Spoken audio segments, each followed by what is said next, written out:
بهت قول میدم سخت نیست لااقل برای تو. راحت باش دورم از تو و دنیای تو. بهت قول میدم سخت نیست لااقل برای تو.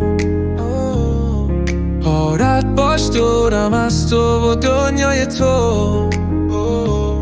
راحت باش هیچ کس نمیاد جای تو. دل شوره دارم من واسه فردای تو.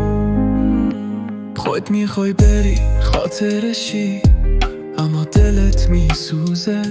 تظاهر میکنی عاشقمیم، این بازی هر روزه.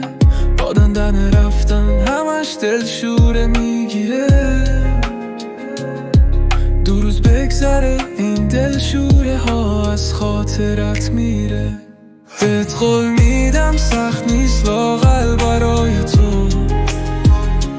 راحت باش دورم از تو دنیای تو. راحت باش هیچ کس نمیاد جای تو. دل شوره دارم من واسه فردای تو.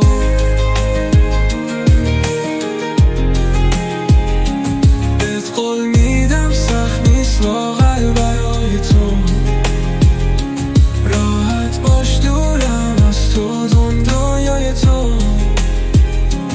راحت باش هیچ کس نمیاد جای تو.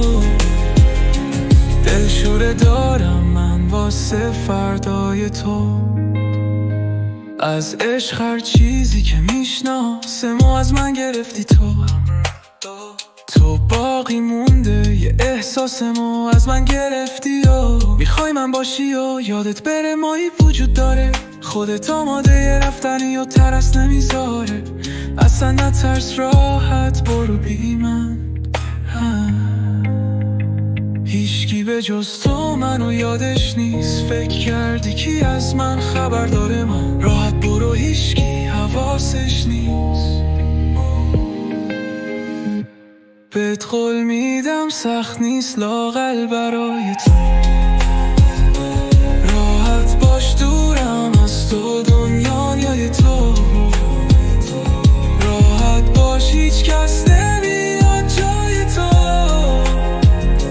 دل شوره دارم من واسه فردای تو.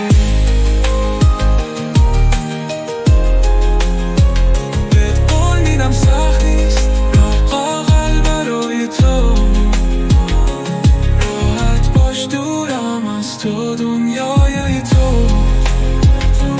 راحت باش هیچ کس نمیاد جای تو. دل شوره دارم من واسه فردای تو. مسیرمون با هم یکی بود ولی مقصد جدا.